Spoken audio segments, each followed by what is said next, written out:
talk about this nice theme from Severance. I love this TV series because it's about taking the concept of work-life balance to its extremes and exposing it. But I want to talk about the music theory of the theme today because it's pretty interesting. First of all, it starts in C minor, which is just your regular C minor.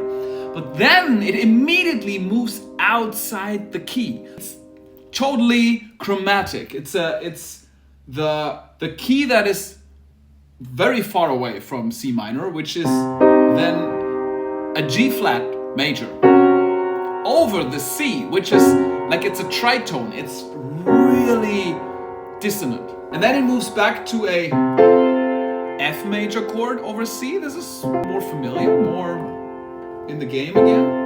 And then to an A flat minor over C, which is rough, right? And then back to the C. And then we have these chords are beautiful in how they create tension and then move back. I've seen one of my fellow music theory colleagues on YouTube describe some of the chords as describing the innie and the others the outie, which is an interesting take. You could certainly view it that way. You would say that the chords that are inside the key, that are diatonic, are the innie or the outie. I don't know which way he put it. And then the chromatic chords, the dissonant ones, are the other part that do not really match, but somehow belong together. It's the same person. How does this create tension? It starts on the tonic. It's a place of rest. It establishes the key. Then it immediately creates lots of tension by moving away, moving far away. This works like a dominant, but even stronger because it has all these nasty non-diatonic things there, like a half tone away from where we used to be. And then releases some of that tension to a chord that's not a tonic. It still wants to move further, but at least it's diatonic. Interesting, then there's tonic and diatonic. I have to check this. And then it moves to another very dissonant chord, just slides down a little. It's really that movement that we have here. It's a chromatically descending line over the pedal tone. It's like when we have the note in the bass, we call it the pedal tone. And then with these chords, beautiful. And this creates tension. It's the arc that you want to use in your songwriting as well. Maybe not in this extreme form, but the arc is pretty similar. And it's also, let's talk about it first. You start at a place of rest, like the tonic, commonplace, very diatonically, and then you move away very far outside. You create tension.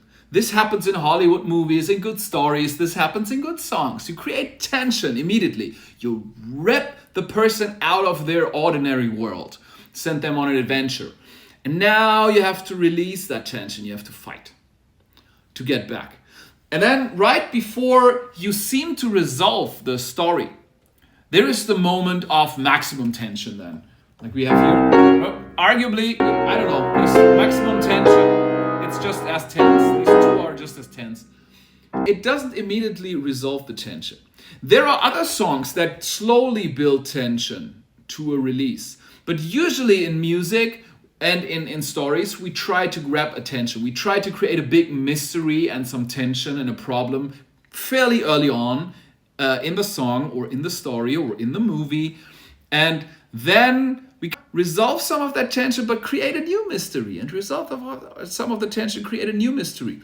And most stories or songs even build up to a climax where then there is the biggest tension right before you resolve the thing.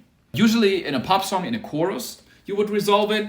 Sometimes, or in movies or stories, towards the end. But here in that cadence, we have it. It's tonic, then we have lots of tension, and we release a little bit of it. We have a directionality, we are moving down, so we can adjust to the story arc. And then we add more tension before we then resolve it. It's beautiful. You can learn that for your songwriting. Create these arcs of tension. And if you want to have extreme tension, go chromatic.